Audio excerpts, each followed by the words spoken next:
Today we're going to check out Fabian's watch collection. Let's go!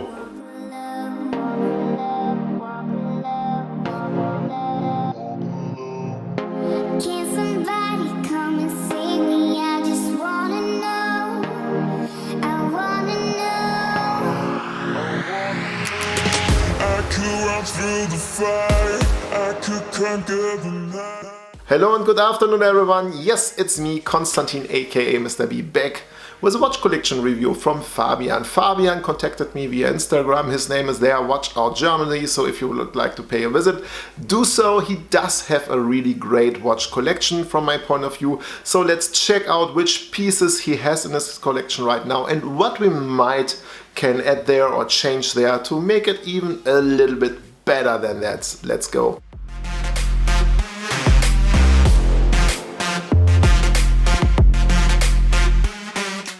Let's talk about Fabian's first luxury watch he purchased, which is a Rolex Submariner, the 14060 without an M, so a two-liner. I do love this piece. Nothing screams more Rolex tool watch than the 14060 line. I did own the 14060M, I just sold it because I have it the Speedmaster Make collection and they're sort of similar, even though you compare a chrono with a dive watch. Anyways, I do like still how it looks, how it feels. It's a strap queen. The older Submariner references really are tool watches at its best. I just like the case, the form. It's not as blingy, not as bulky as the current Submariner, which I do like as well. It's just a total different watch in terms of how it feels on the wrist, how it wears. A cool piece from my point of view, and I think a great way to start a collection.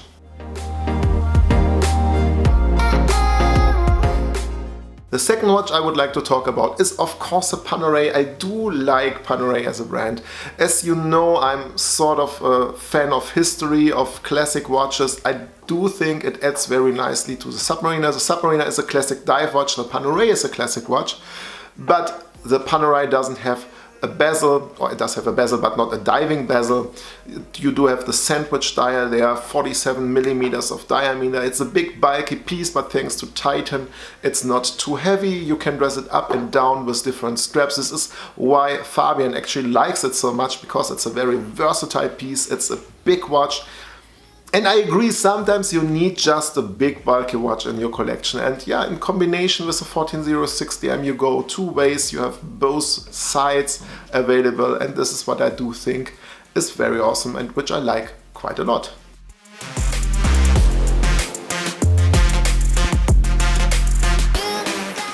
The third watch I would like to talk about is of course the Rolex GMT Master Batman, not the one from this year which was introduced this year in Basel World 2019, but the predecessor with the oyster bracelet. And I do like this piece. I still do think the Batman does look better on the oyster bracelet than on the Jubilee. The Jubilee is as well awesome, I do like it, but I think the Jubilee fits a bit more the Pepsi, where the oyster fits better to, is better for the Batman from my point of view.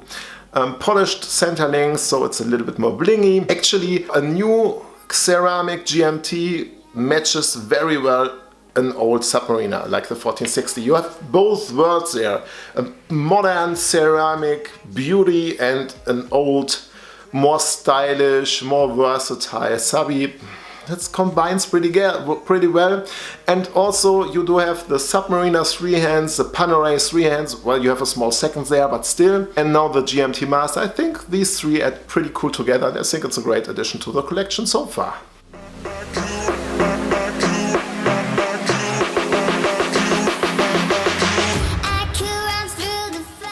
Watch number 4, we do talk about the JLC Master Ultra Thin Moon Phase. And I do like this watch. I think we did talk before about 3 sporty pieces, blingy pieces, bulky pieces, and the JLC is something else. It's so elegant. The ultra thin version, the ultra thin Master collection is really one of a kind, really ultra thin, so hardly to feel on the wrist.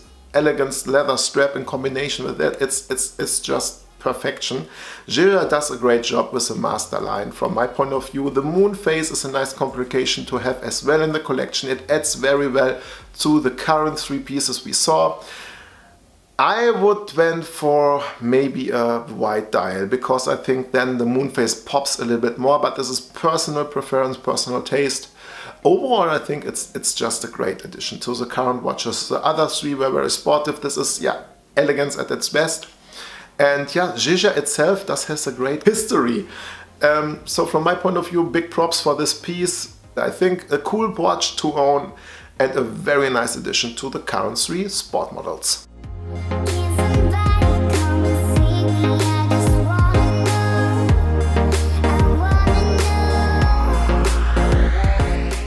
Guys, let's stay a little bit dressy and talk about the Omega Seamaster in rose gold with a nice cream white dial. This watch Fabian does inherit for his grandfather, which I think, yeah, nothing more to say about it. It's a very special piece. 34 millimeters, but come on, it's a dress watch, and I think if you would like to wear it, or if I would wear it, I would wear it on a NATO strap. No, but I think this would match, actually, would suit the watch very well. Fabian doesn't wear it actually very often. The movement still runs very well. There's nothing else more important than having this watch in the collection. Remember old days, and yeah, just honor it as it is and enjoy it as it is, and yeah, that's be it.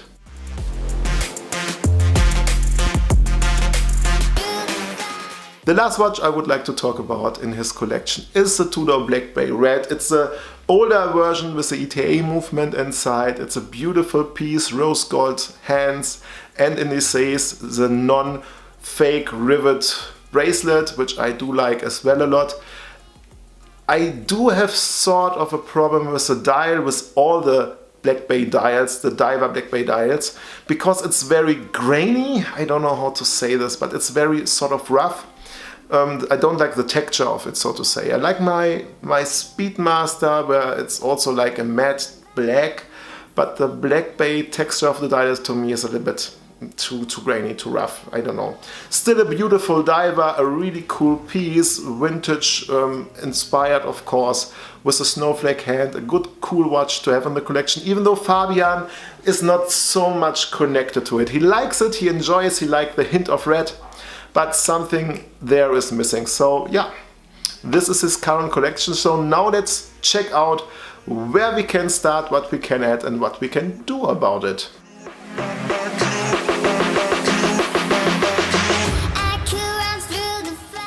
Okay, so let's talk about how we can change a little bit, or what we can add to this current collection. First, I think, and this is what Fabian mentioned as well to me, I would sell the Black Bay, because you have three perfect sport watches in the collection. You do have the GMT, the Submariner, and of course the Panerai. You don't need a Black Bay. And as you still have doubts, or have also thought about selling this one, yeah, get rid of it. It's a beautiful watch, but flip it. I would change as well with the current collection. I myself, I think I would go for a white dial moon phase, but I think it's set. I just have to point this out. It's my point of view. You mentioned in your mail to me that a chronograph is missing, and I agree.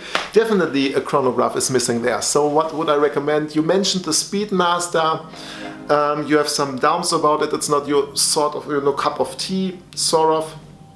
And I do agree. I actually did sell my 14060M because I did have, and I do have still, a classic Speedmaster in my watch collection. But there is the Speedmaster racing line. And I know this watch very well. My good friend Mike, whose collection I did also review, I think last year, he owns it, and it's a really beautiful watch. Considering that you have also a thing for the Daytona, and the Daytona is very hard to get and very expensive to get, especially the white dial version. The Speedmaster Racing would tick your boxes. On the one hand, you have a state-of-the-art coaxial, master coaxial movement inside. You have a ceramic bezel, 44.25 millimeter of diameter, but still wearable, not too big. White dial, and the texture of the dial is spot on. It's a beautiful dial, very well made. It would fit perfectly. I think it would be a very balanced collection with the Speedmaster Racing. If this isn't for you, the second watch I would like to recommend, it's actually the Zinn 903.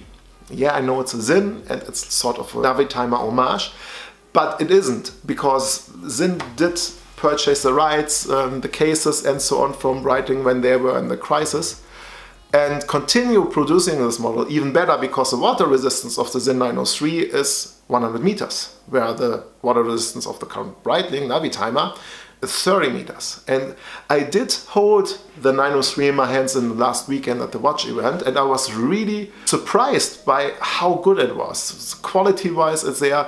When you use the crown for moving the bezel, it's one of a kind. It's really spot on, very elegant, very solid made piece. I hold the limited edition with the Lemania movement in my hand, but still a very great watch. I was really surprised about. So if the Speedmaster isn't your cup of tea, you still can go for the Sinn 903. Great history, great interpretation of the Navitimer. They did continue it perfectly. It's for me a great competition for or to the Navitimer. You could go, of course, also for the current Navitimer B01, which would fit the same very well to your collection. Still, my recommendation is check out the Speedmaster Racing, white dial, state-of-the-art Speedmaster, which would add perfectly. If this doesn't tick your box, check out the Sinn.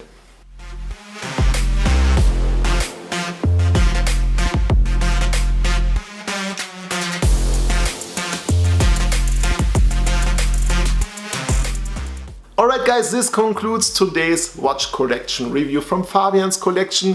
What do you think about it, and do you agree to the changes I would apply or to the suggestions? Leave a comment in the comment section, share with us your thoughts. What would you add, what would you flip?